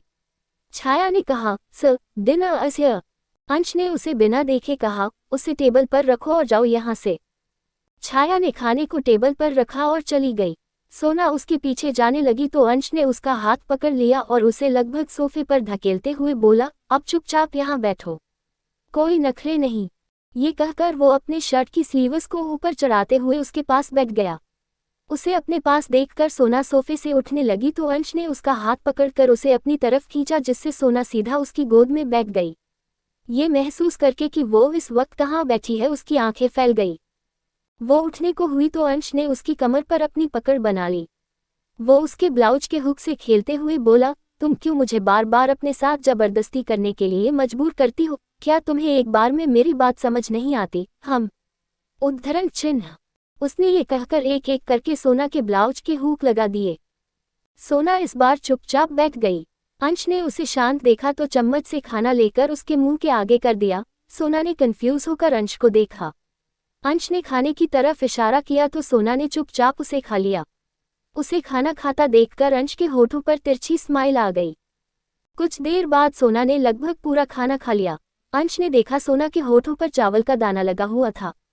अंश ने उसके होठों की तरफ अपना हाथ बढ़ाया तो सोना ने अपना सर पीछे कर लिया। अंश ने ये देखा और उसके सर को पीछे से पकड़कर बिना किसी वार्निंग के उसके होठों पर किस कर लिया। सोना की आंखें एक बार और फैल गई, पर इस बार उसने कुछ भी नहीं किया, बल्कि उसने अंश को उसकी मर्जी का करने दिया। कुछ देर बाद अंश उसके होठों से अलग हुआ और उसके चेहरे को देखने लगा। सोना की गीली पलकें और रोने वाली शक्ल देखकर अंश दूसरी तरफ देखने लगा। सोना सुबकते हुए अपने हाथों को देख रही थी। अंश ने कहा, जाओ जाकर सो जाओ, कल सुबह मैं तुम्हें तुम्हारे पापा से मिलवाने ले चलूंगा। उसने ये कहा तो सोना की आंखों में चमक आ गई। उसने कन्फर्म करने के लिए पूछा, क्या सच में आप हमें पापा से मिलवाने ले चलेंगे? अंश ने उसे खुश होते देखा तो अपनी आंखें छोटी करके उसे घूरने लगा। उसने कहा, लगता है तुम्हें कुछ ज्यादा ही जल्दी हो रही है उस धोखेबाज के पास जाने की। ये सुनकर सोना का चेहरा उतर गया। अंश ने आगे कहा, तुम्हें क्यों उस धोखेबाज की इतनी फिक्र है? उसने तुम्हें धोखा देना चाहा, धोखे से तुम्हारी माँ की जमीन लेना चाही। सोना ने ये सुना और फीकी हंसी हंसते हुए बोली, सच सच बताना मिस्टर रायजादा, क्या आपका मकसद भी वही नहीं है जो हमारे पापा का था? आपने हमसे शादी सिर्फ हमारी माँ की वो अरबों की जमीन के लिए नहीं की है? इस सवाल को करते हुए वो अंश की आंखों में देख रही थी। अंश ने ये सुना और उसकी आंखें कठोर हो गई। सोना ने पूछा, क्या हुआ? हमने सही कहा न? हमारे पापा और आप में क्या फर्क रहा, बताए। अंश ने कस के उसे पकड़ लिया और अपने करीब करते हुए कहा, don't compare me with that loser. अपनी लिमिट्स क्रॉस करने की कोशिश मत करो। तुम नहीं जानती मैं कौन हूँ और क्या कर सकता हूँ, सो बी इन योर लिमिट्स बीवी। कहीं ऐसा ना हो जाए तुम यहाँ मुझसे जुबान लड़ाओ और वहाँ तुम्हारे भाई की सांसें बंद हो जाए। उसकी बातें सुनकर सोना की आंखें नम हो गई। उसने कहा, यू आर सो मीन। अंश के होठों पर तिरछी मुस्कान आ गई। वो सोना के होठों को देखते हुए उसकी तरफ झुकते हुए बोला, हाँ मैं मीन हूँ, बहुत मीन हूँ, और अब मुझे मेरी बीवी के साथ कुछ रोमांटिक मोमेंट शेयर करने हैं। सोना उसके इरादों को समझते हुए उसकी गोद से उठ गई और सीधा पुल साइड की तरफ भाग गई और ग्लास वॉल को स्लाइड करते हुए लॉक कर दी। अंश वॉल के पास आया और उसे खोलने की कोशिश करते हुए बोला, ओपन द डैम डोर, बाहर इतनी ठंड है तुम मर जाओगी। सोना उसे देखते हुए बोली, अच्छा है न कि हम मर ही जाएं। आपके साथ एक कमरे में रहकर मारने से अच्छा हमें ऐसी मौत मिल जाए। अंश दीवार पर मुक्का मारते हुए तेज आवाज में बोला, तुम party invitation from mister Bhadra 8:15 बीमार सोना। अंश सोना को गुस्से से घूर रहा था। उसने कांच के दीवार पर अपना हाथ मारा और गुस्से से कहा, तुम ठीक है, फिर बाद में मुझे मत कहना क्योंकि मैं तो तुम्हारा ख्याल रखने से रहा। सोना ने कहा, हम अपना ख्याल खुद रख सकते हैं, हमें आपकी कोई जरूरत नहीं है। अंश पर्दों को लगाते हुए बोला, एज योर विश बीवी, जब ठंड तुम्हारे हड्डियों को कंपाने लग जाए तो मुझे डिस्टर्ब मत करना। उसने कहा और सोफे पर आकर लेट गया। इधर सोना अपनी बाजू को रगड़ते हुए पूल साइड पर लगे झूले पर आकर बैठ गई। उसने गुस्से के चलते ऐसा फैसला ले तो लिया था, लेकिन अभी 5 मिनट भी नहीं हुए थे और ठंड से उसकी हालत खराब हो रही थी। उसने खुद को सिमट लिया और चुपचाप बैठ गई। रात के 10 बज रहे थे। अंश अपने फोन में कुछ देख रहा था। उसे रह रहकर सोना का ख्याल आ रहा था। उसने कहा, मैं उसके बारे में इतना क्यों सोच रहा हूँ? वो अपनी मर्जी से बाहर गई है, मैंने उसे कमरे से नहीं निकाला, पर वो बीमार हो जाएगी। उसने दूसरे ही पल अपने ख्यालों को झटकते हुए कहा, बीमार होती है तो होने दो, मुझे क्या? उसने कहा और फोन साइड में रखकर बेड पर आकर लेट गया। अभी रात के 2 बज रहे थे और बारिश शुरू हो गई। तेज बारिश और बादल गरजने से अंश की नींद खुली। उसने पर्दे खोलकर देखा तो बाहर बहुत तेज बारिश के साथ हवाएं भी तेज चल रही थी। अंश को अचानक से कुछ ध्यान आया। उसने जल्दी से छाया को आवाज दिया। छाया जो गहरी नींद में सो रही थी, उसने अंश की आवाज सुनी और हड़बड़ाते हुए कमरे के बाहर आई। यस सर, अंश ने हड़बड़ी दिखाते हुए कहा, पूल साइड की मुझे दो। छाया ने अपने पॉकेट में कुछ पल ढूंढा और अंश को चाबी थमा दी। अंश ने जल्दी से दरवाजा खोला और पुल साइड पर आ गया। पहले तो तेज बारिश के चलते उसे कुछ नजर नहीं आया, लेकिन जल्द ही उसकी नजर सोना पर पड़ी जो झूले पर खुद को सिमटकर सो रही थी। वो उसके पास आया। वो उसके कंधे को पकड़कर हिलाते हुए बोला, बीवी। सोना का सर एक तरफ झुक गया। अंश ने महसूस किया उसका शरीर ठंड से कितना कांप रहा है। उसके कपड़े गीले हो हुए थे और वो अपने सेंस में भी नहीं थी। उसने सोना को जल्दी से अपनी गोद में उठा लिया और कमरे में लेकर आया। छाया हैरान खड़ी उन दोनों को देख रही थी। अंश सोना को लाकर बेड पर लिटाते हुए जोर से चिल्लाया, डॉक्टर को बुलाओ। उसके चिल्लाने से छाया अपने सेंस में लौटी। वो कमरे से बाहर भागी और जल्दी से किसी को फोन मिला दिया। इधर अंश सोना के हाथ पैर रगड़ते हुए उसे जगाने की कोशिश कर रहा था। उसने उसके गाल को थपथपाते हुए कहा, बीवी उठो, सोना, सोना। उसकी काफी कोशिशों के बाद भी सोना ने कोई रिस्पॉन्स नहीं दिया। अंश ने कमरे का हीटर ऑन किया और उससे दूर हटकर कुछ सोचने लगा। उसने सोना को देखा, सोना के होंठ नीले पड़ रहे थे। उसकी हालत खराब होते देख अंश ने सोना को जल्द से ब्लैंकेट से ढक दिया और छाया को आवाज देने लगा। छाया जल्दी से कमरे में आई। उसने कहा, सर मैंने डॉक्टर को बुला लिया है, वो बस आते ही होंगे। अंश ने हाँ में सर हिलाया। उसने कहा, जल्दी से इसके कपड़े बदलो। छाया ने ओके सर कहा तो अंश अपने कपड़े लेकर कमरे से बाहर चला गया। वो भी बारिश में भीग गया था। लगभग आधा घंटा बाद एक कार भारी बारिश के बीच फार्म हाउस के सामने आकर रुकी। वो कार दीप की थी। दीप जैसे ही अंदर आया उसे अंश लिविंग रूम के सोफे पर बैठा नजर आया। अंश ने भी उसे देखा और उसकी बाहें तन गई। क्या छाया ने इसे बुलाया था? दीप उसके पास आते हुए बोला, क्या हुआ अंश? तुम्हारी मेड ने बताया कोई खास इंसान बीमार है। किसे क्या हुआ? अंश ने कुछ नहीं कहा और उसे कमरे में जाने के लिए कहा। दीप कंफ्यूज होकर अंश के कमरे की तरफ बढ़ गया। वो यहाँ पहले भी बहुत बार आ चुका था, इसलिए उसे इस घर के बारे में सब कुछ पता था। वो कमरे में आ गया। उसने देखा एक लड़की बेड पर लेटी हुई और छाया उसके पास खड़ी है। दीप ने सोना का सफेद चेहरा देखा और उसके पास आते हुए बोला, क्या हुआ इसे? कहते हुए उसने सोना के हाथ को छू कर देखा। उसे तेज बुखार थी। दीप ने जल्दी जल्दी उसके माथे और गले के पास हाथ लगा कर देखा तो वो हैरान हो गया। उसका शरीर नॉर्मल से काफी ज्यादा बुखार में तप रहा था। उसने जल्दी से अपने बैग से इंजेक्शन निकाला और सोना को इंजेक्ट कर दिया। अंश उसे दरवाजे पर खड़ा ये सब करते देख रहा था। दीप खड़ा हुआ और छाया को देखते हुए बोला, इसका बुखार सुबह तक कम हो जाएगा। तभी उसने अंश को दरवाजे पर खड़ा देखा। वो उसके सामने आते हुए बोला, अब कोई मुझे बताएगा यहाँ हो क्या रहा है? ये लड़की कौन है अंश? तुमने मुझे इतनी रात को इसके लिए बुलाए, वो भी इतनी तेज बारिश में? अंश ने छाया को कमरे से बाहर जाने का इशारा किया। अंश आकर सोफे पर बैठ गया और उसने एक सिगरेट जला लिया। दीप अपने हाथ बांधे खड़ा उसके कुछ बोलने का इंतजार करने लगा। अंश ने सिगरेट का एक कश लिया और सोना को देखते हुए बोला, ये मिस्टर शाह की बेटी थी पर अब मेरी बीवी है। 2 दिन पहले शादी की है मैंने इससे। ये सुनकर दीप हैरान हो गया। अंश कभी किसी लड़की के पास भी नहीं जाता था और आज वो शादी की बात कर रहा था। दीप के लिए इससे बड़ी हैरानी की बात क्या ही हो सकती थी। कपड़े किसने बदले? अंश ने कहा तो दीप की हैरानी का ठिकाना नहीं रहा। उसने आज से पहले अंश को उस न्यूज़ वाली लड़की के अलावा किसी और के करीब जाते नहीं देखा था और यहाँ तो वो अपनी शादी के बारे में बात कर रहा था। वो अपना सर पकड़ते हुए बोला, ओ भाई, ये कैसे हुआ? मेरा मतलब है तुमने उससे शादी? मतलब कैसे? तुम्हारी शादी तो ईशा से तय हुई है ना? फिर ये क्या घर वालों को पता है इसके बारे में? दीप के इतने सारे सवाल सुनकर अंश ने अपने अपने माथे को उंगली से रगड़ा और कहा, नहीं, इस शादी के बारे में किसी को नहीं पता। अंश ने उसे सब बताया, कैसे मिस्टर शाह ने उससे लोन लिया था और वक्त पर लोन न चुका पाने की वजह से इतना सब कुछ हो गया। उसने इस बात को नहीं बताया कि वो सोना से उससे पहले भी मिल चुका था और वो लड़की जो न्यूज़ में उसके साथ थी वो भी सोना ही थी। अंश की बात सुनकर दीप फिर से हैरान हो गया।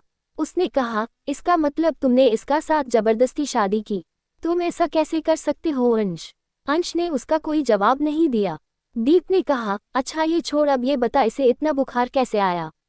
तुम्हें पता है अगर इसका इलाज अभी नहीं होता तो इसकी जान। वो ये कह ही रहा था कि अंश ने उसे घूरकर देखा तो वो चुप हो गया। दीप ने कहा, ठीक है, नहीं बताना तो मत बता। वैसे आज रात में यहीं रुक रहा हूँ। बाहर बारिश बहुत हो रही है और मुझे बहुत नींद आ रही है, तुम इसका ख्याल रखना, उसने कहा और चला गया। उसके जाने के बाद अंश न जाने तब तक सोना को देखता रहा जब तक उसकी पलकें भारी नहीं हो गई। वो सोना के पास आया और उसके माथे को छू कर देखा। दीप के इंजेक्शन देने के बाद सोना का बुखार तेजी से उतर रहा था।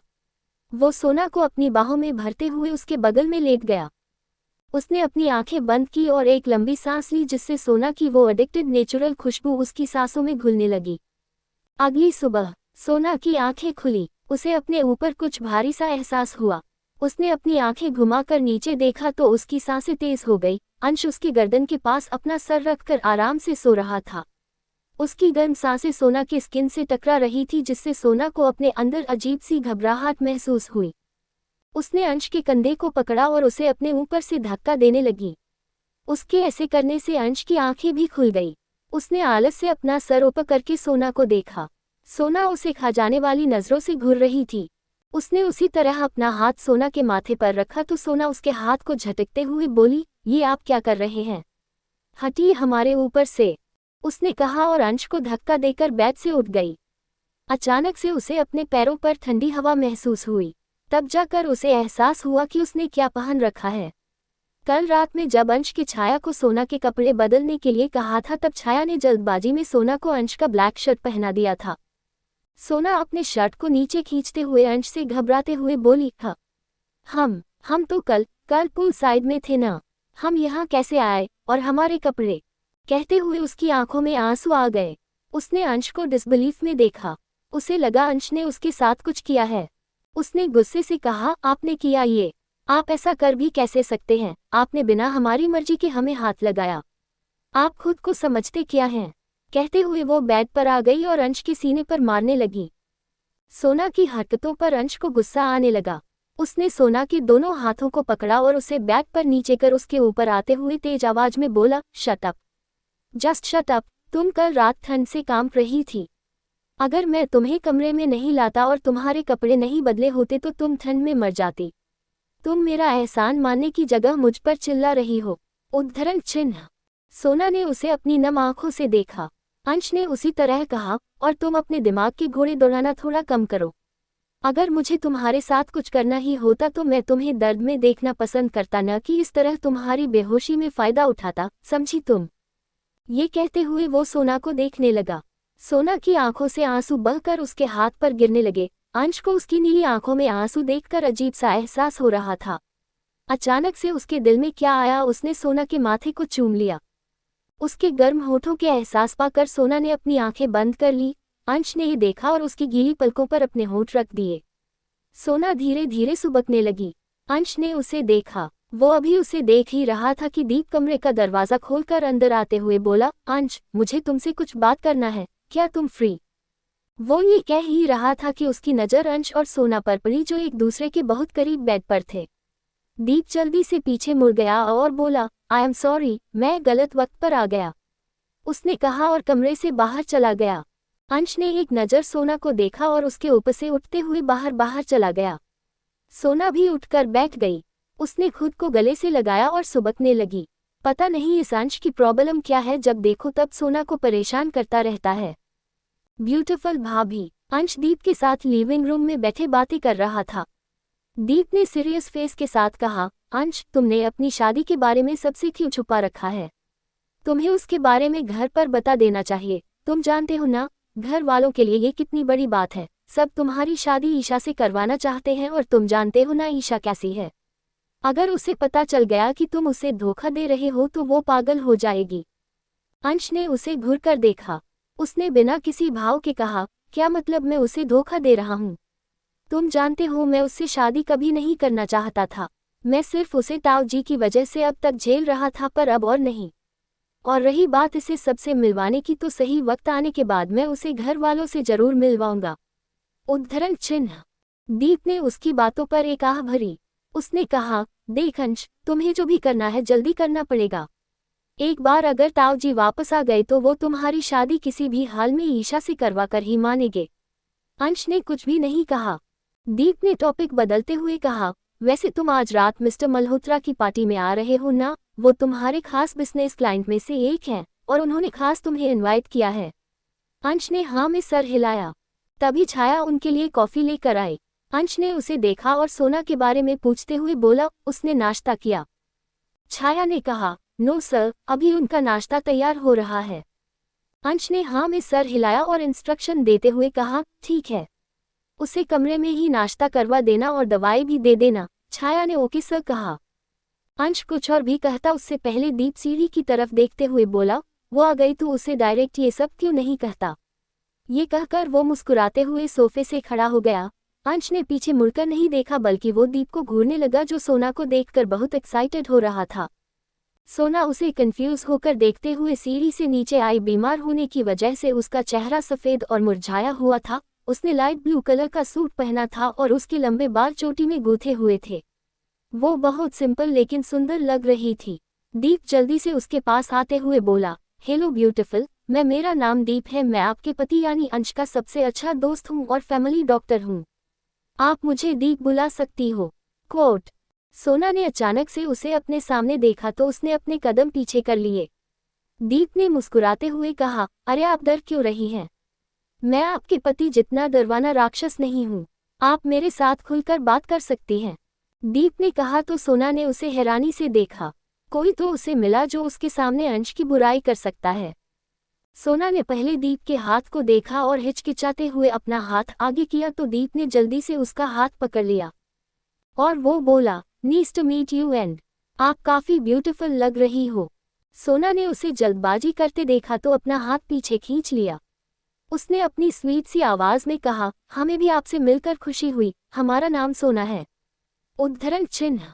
दीप ने खुश होते हुए कहा, सोना, वाह, बहुत ही प्यारा नाम है, बिल्कुल आपकी तरह।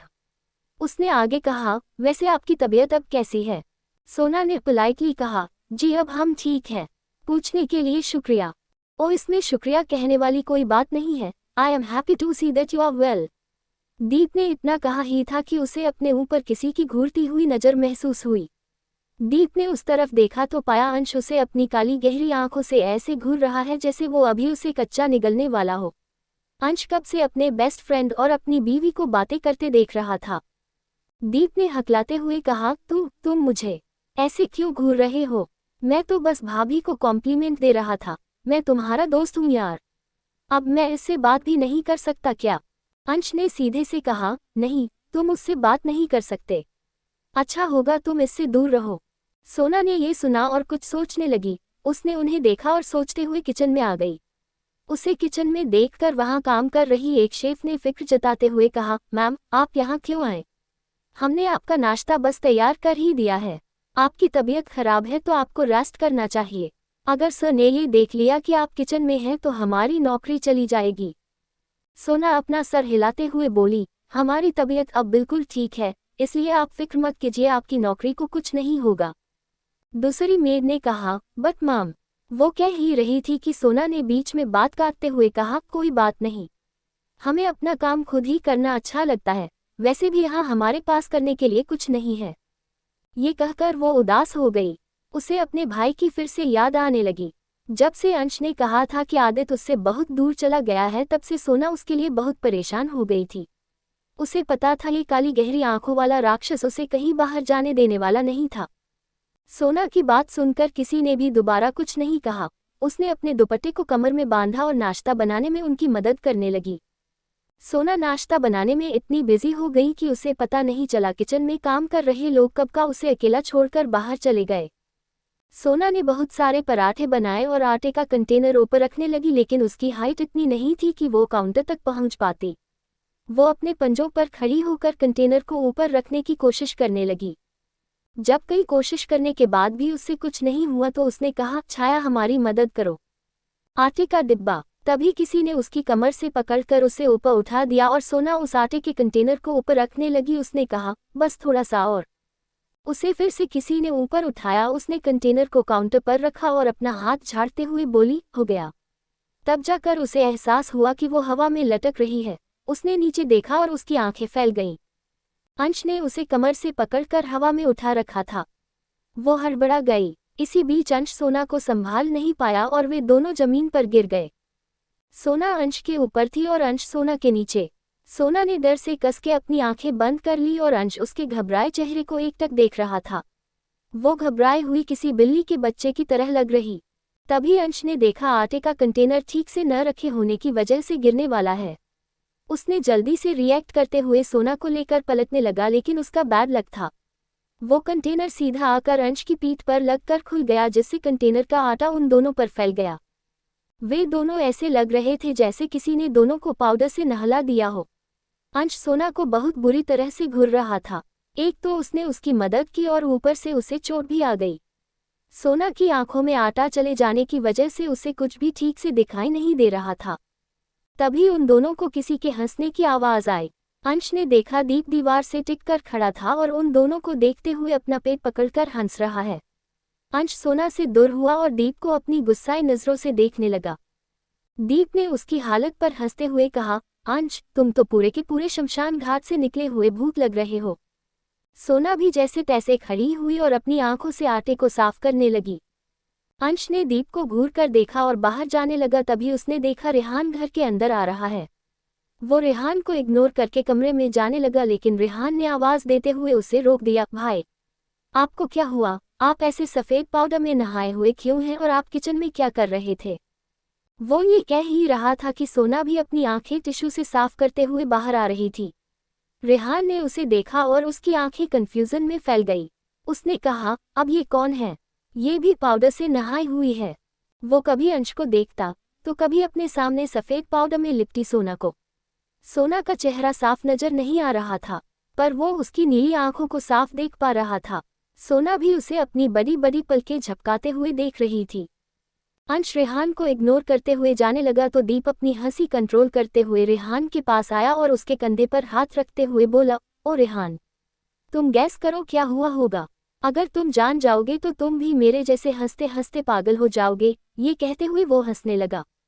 रेहान उसके हाथ को कंधे से हटाते हुए बोला, दीप भाई साफ साफ कहिए आखिर बात क्या है? मुझे तो समझ नहीं आ रहा है। दीप ने उसी तरह कहा, यू नो वॉट, अंश रायजादा, द ग्रेट अंश रायजादा आज पहली बार किचन में गए और उसके साथ इतना बड़ा हादसा हो गया। आटे का कंटेनर इसके ऊपर गिरने वाला था, लेकिन इसे बचाते हुए वो कंटेनर अंश के ऊपर गिर गया और बेचारे का ये हाल हो गया। उसने ये कहा तो रेहान सोना को घूरने लगा। वो बोला, क्या सच में? पर इसमें हंसने वाली कौन सी बात है? अगर इसकी वजह से भाई को ज्यादा लग जाती तो? उद्धरण चिन्ह। ये सुनकर तो सब सीरियस हो गए। रेहान अंश के लिए कितना प्रोटेक्टिव था ये बात किसी से छिपी नहीं थी। दीप की बात सुनकर उसे लग रहा था जैसे सोना कोई हाउसमेड है और वो अपना काम ठीक से नहीं कर रही है। रेहान सोना के पास आया और उसे डांटते हुए बोला, तुम्हें ठीक से काम करना नहीं आता क्या? तुम कितनी लापरवाह हो। अगर मेरे भाई को कुछ हो जाता तो तुम उसकी भरपाई कर पाती। बोलो। उसने ये कहा तो सोना ने अपना सर झुका लिया। रेहान तेज आवाज में बोला, कुछ बोलोगी अब? या तुम्हारे पास मुंह भी नहीं है? Just speak up damn it. उसने ये इतना तेज कहा था कि सोना डर गई। दीप उसे चुप कराता उससे पहले अंश ने तेज आवाज में कहा, बस बहुत हो गया। तुम्हें इसे डांटने के लिए किसने कहा रेहान? भाई ये लड़की। रेहान कह ही रहा था कि अंश ने बीच में कहा, जस्ट शट अप। ये मेरा मैटर है और मुझे इससे कैसे डील करना है मुझे पता है। तुम्हें बीच में बोले की इजाजत किसने दी? अगली बार मेरे मैटर से दूर रहना। तो रेहान हैरानी से अंश को देखने लगा। उसके भाई ने इस मामूली सी लड़की के सामने आज उसे डांटा था। अंश रेहान को घूरते हुए सोना के पास आया और उसका हाथ पकड़कर उसे अपने साथ कमरे में ले गया। रेहान ने ये देखा तो उसका मुंह खुला का खुला रह गया।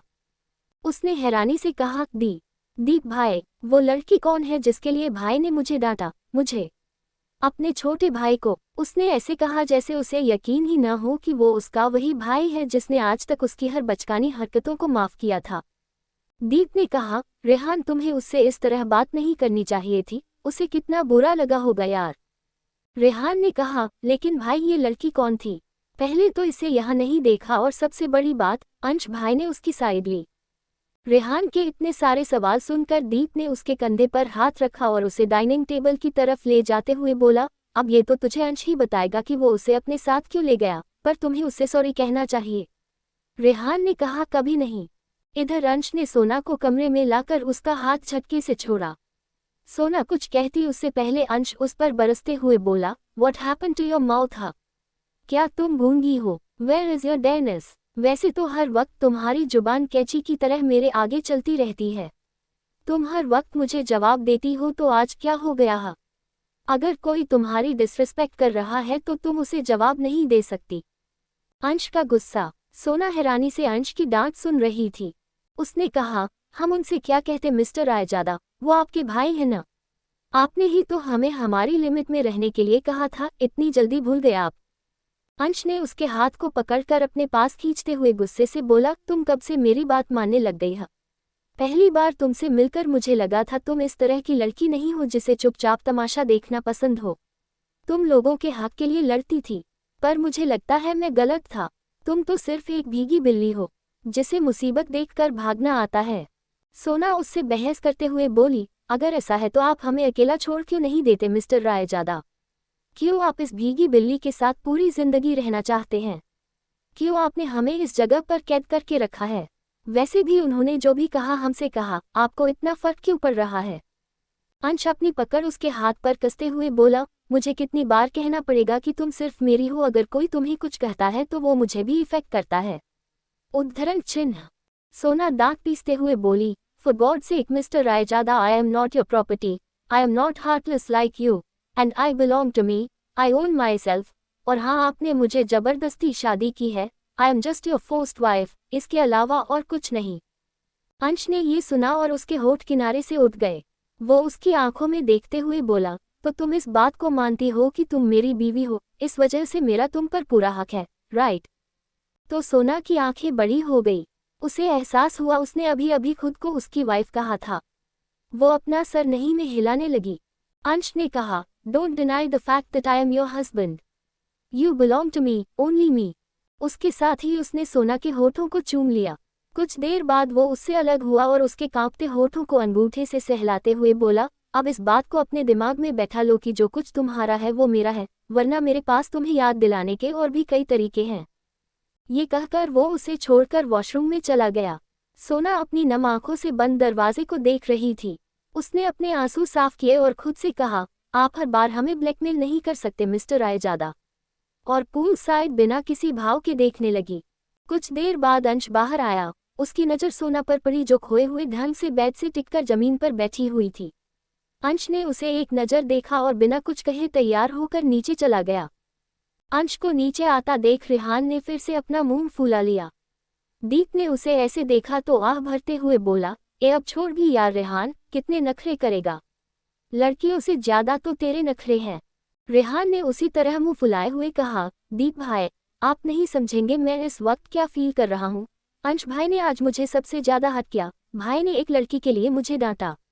उनकी बातें सीधा मेरे यहाँ लगी यहाँ। ये कहते हुए उसने अपने दिल की तरफ इशारा किया। अंश अपनी कुर्सी पर बैठते हुए बोला, रेहान ठीक से बिहेव करो, you are not a kid anymore. Rehan ने अपना मुंह बनाया। मेड ने अंश की प्लेट में नाश्ता सर्व किया। अंश ने देखा उसे पराठे सर्व किया गया है। अंश ने आंखें छोटी करके उस मेड को देखा जिसने उसे नाश्ता सर्व किया था। अंश के इस तरह खुद को घूरने से उस मेड के पसीने छूट गए। उसने कहा, see sir am mom has prepared this breakfast. Quote. Ansh कुछ कहता उससे पहले दीप ने कहा, अंश एक बार ट्राई करके देख, भाभी ने कितनी मेहनत से ये टेस्टी नाश्ता बनाया है, मन तो कर रहा है पूरा का पूरा मैं ही खा जाऊं। वो ये कहते हुए पराठे की बाइट लेकर बहुत खुश होकर खाने लगा। रेहान उसकी बात सुनकर फिर से हैरान हो गया।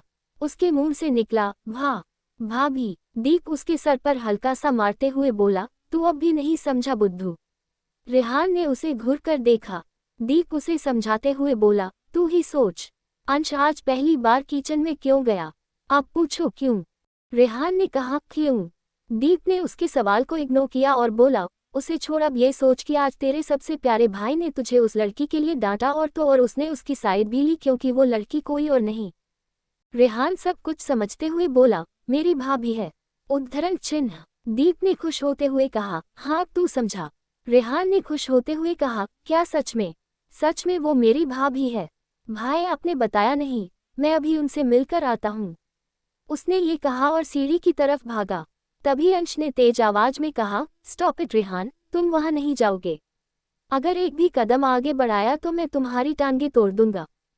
रेहान कॉरिडोर में भागते हुए बोला, भाई आज मैं आपकी धमकियों से नहीं डरने वाला, मुझे भाभी से मिलना है। ये कहकर उसने बिना सोचे समझे कमरे का दरवाजा खोला। उसने देखा कमरे में कोई भी नहीं है। उसने कहा, भाभी आप कहाँ हैं? मुझे आपसे सॉरी कहना था। आई एम सॉरी, मैंने आपको न जाने क्या क्या सुना दिया भाभी। लेकिन रेहान को वहां से कोई जवाब नहीं मिला। तभी उसके कान में वॉशरूम से पानी गिरने की आवाज आई। रेहान समझ गया उसकी भाभी वॉशरूम में है, इसलिए उसने उसके बाहर आने का इंतजार करना बेहतर समझा। वो कमरे को देखते भूसुना हैरानी से अंश की डांट सुन रही थी। उसने कहा, हम उनसे क्या कहते मिस्टर रायजादा, वो आपके भाई हैं ना? आपने ही तो हमें हमारी लिमिट में रहने के लिए कहा था, इतनी जल्दी भूल गए आप? अंश ने उसके हाथ को पकड़कर अपने पास खींचते हुए गुस्से से बोला, तुम कब से मेरी बात मानने लग गई हो? पहली बार तुमसे मिलकर मुझे लगा था तुम इस तरह की लड़की नहीं हो जिसे चुपचाप तमाशा देखना पसंद हो। तुम लोगों के हक के लिए लड़ती थी, पर मुझे लगता है मैं गलत था। तुम तो सिर्फ एक भीगी बिल्ली हो जिसे मुसीबत देखकर भागना आता है। सोना उससे बहस करते हुए बोली, अगर ऐसा है तो आप हमें अकेला छोड़ क्यों नहीं देते मिस्टर रायजादा? क्यों आप इस भीगी बिल्ली के साथ पूरी जिंदगी रहना चाहते हैं? क्यों आपने हमें इस जगह पर कैद करके रखा है? वैसे भी उन्होंने जो भी कहा हमसे कहा, आपको इतना फर्क क्यों पड़ रहा है? अंश अपनी पकड़ उसके हाथ पर कसते हुए बोला, मुझे कितनी बार कहना पड़ेगा कि तुम सिर्फ मेरी हो, अगर कोई तुम्हें कुछ कहता है तो वो मुझे भी इफेक्ट करता है। उद्धरण चिन्ह। सोना दांत पीसते हुए बोली, for God sake mister Raizada, I am not your property, I am not heartless like you, and I belong to me, I own myself. और हाँ, आपने मुझे जबरदस्ती शादी की है, I am just your forced wife, इसके अलावा और कुछ नहीं। अंश ने ये सुना और उसके होठ किनारे से उठ गए। वो उसकी आंखों में देखते हुए बोला, तो तुम इस बात को मानती हो कि तुम मेरी बीवी हो, इस वजह से मेरा तुम पर पूरा हक है, राइट? तो सोना की आंखें बड़ी हो गई। उसे एहसास हुआ उसने अभी अभी खुद को उसकी वाइफ कहा था। वो अपना सर नहीं में हिलाने लगी। अंश ने कहा, don't deny the fact that I am your husband, you belong to me, only me. उसके साथ ही उसने सोना के होठों को चूम लिया। कुछ देर बाद वो उससे अलग हुआ और उसके कांपते होठों को अंगूठे से सहलाते हुए बोला, अब इस बात को अपने दिमाग में बैठा लो कि जो कुछ तुम्हारा है वो मेरा है, वरना मेरे पास तुम्हें याद दिलाने के और भी कई तरीके हैं। ये कहकर वो उसे छोड़कर वॉशरूम में चला गया। सोना अपनी नम आंखों से बंद दरवाजे को देख रही थी। उसने अपने आंसू साफ किए और खुद से कहा, आप हर बार हमें ब्लैकमेल नहीं कर सकते मिस्टर रायजादा। और पूल साइड बिना किसी भाव के देखने लगी। कुछ देर बाद अंश बाहर आया। उसकी नज़र सोना पर पड़ी जो खोए हुए ढंग से बेड से टिककर जमीन पर बैठी हुई थी। अंश ने उसे एक नज़र देखा और बिना कुछ कहे तैयार होकर नीचे चला गया। अंश को नीचे आता देख रेहान ने फिर से अपना मुंह फुला लिया। दीप ने उसे ऐसे देखा तो आह भरते हुए बोला, अब छोड़ भी यार रेहान, कितने नखरे करेगा? लड़कियों से ज्यादा तो तेरे नखरे हैं। रेहान ने उसी तरह मुंह फुलाए हुए कहा, दीप भाई, आप नहीं समझेंगे मैं इस वक्त क्या फील कर रहा हूँ। अंश भाई ने आज मुझे सबसे ज्यादा हर्ट किया। भाई ने एक लड़की के लिए मुझे डांटा। उनकी बातें सीधा मेरे यहाँ लगी यहाँ। ये कहते हुए उसने अपने दिल की तरफ इशारा किया। अंश अपनी कुर्सी पर बैठते हुए बोला, रेहान ठीक से बिहेव करो, you are not a kid anymore. Rehan ने अपना मुंह बनाया। मेड ने अंश की प्लेट में नाश्ता सर्व किया। अंश ने देखा उसे पराठे सर्व किया गया है। अंश ने आंखें छोटी करके उस मेड को देखा जिसने उसे नाश्ता सर्व किया था। अंश के इस तरह खुद को घूरने से उस मेड के पसीने छूट गए। उसने कहा, see sir am mom has prepared this breakfast. Quote. Ansh कुछ कहता उससे पहले दीप ने कहा, अंश एक बार ट्राई करके देख, भाभी ने कितनी मेहनत से ये टेस्टी नाश्ता बनाया है, मन तो कर रहा है पूरा का पूरा मैं ही खा जाऊं। वो ये कहते हुए पराठे की बाइट लेकर बहुत खुश होकर खाने लगा। रेहान उसकी बात सुनकर फिर से हैरान हो गया। उसके मुंह से निकला भाभी। दीप उसके सर पर हल्का सा मारते हुए बोला, तू अब भी नहीं समझा बुद्धू। रेहान ने उसे घूर कर देखा। दीप उसे समझाते हुए बोला, तू ही सोच, अंश आज पहली बार किचन में क्यों गया? अब पूछो क्यों? रेहान ने कहा, क्यों? दीप ने उसके सवाल को इग्नोर किया और बोला, उसे छोड़, अब ये सोच कि आज तेरे सबसे प्यारे भाई ने तुझे उस लड़की के लिए डांटा और उसने उसकी साइड भी ली क्योंकि वो लड़की कोई और नहीं। रेहान सब कुछ समझते हुए बोला, मेरी भाभी है। उद्धरण चिन्ह। दीप ने खुश होते हुए कहा, हाँ तू समझा। रेहान ने खुश होते हुए कहा, क्या सच में? सच में वो मेरी भाभी है। भाई आपने बताया नहीं, मैं अभी उनसे मिलकर आता हूँ। उसने ये कहा और सीढ़ी की तरफ भागा। तभी अंश ने तेज आवाज में कहा, स्टॉप इट रेहान, तुम वहां नहीं जाओगे। अगर एक भी कदम आगे बढ़ाया तो मैं तुम्हारी टांगे तोड़ दूंगा। रेहान कॉरिडोर में भागते हुए बोला, भाई आज मैं आपकी धमकियों से नहीं डरने वाला, मुझे भाभी से मिलना है। ये कहकर उसने बिना सोचे समझे कमरे का दरवाजा खोला। उसने देखा कमरे में कोई भी नहीं है। उसने कहा, भाभी आप कहाँ हैं? मुझे आपसे सॉरी कहना था। आई एम सॉरी, मैंने आपको न जाने क्या क्या सुना दिया भाभी। लेकिन रेहान को वहां से कोई जवाब नहीं मिला। तभी उसके कान में वॉशरूम से पानी गिरने की आवाज आई। रेहान समझ गया उसकी भाभी वॉशरूम में है, इसलिए उसने उसके बाहर आने का इंतजार करना बेहतर समझा। वो कामरेन को देखते हुए सोफे पर बैठने जा ही रहा था कि अंश ने उसका हाथ पकड़कर उसे बाहर ले गया।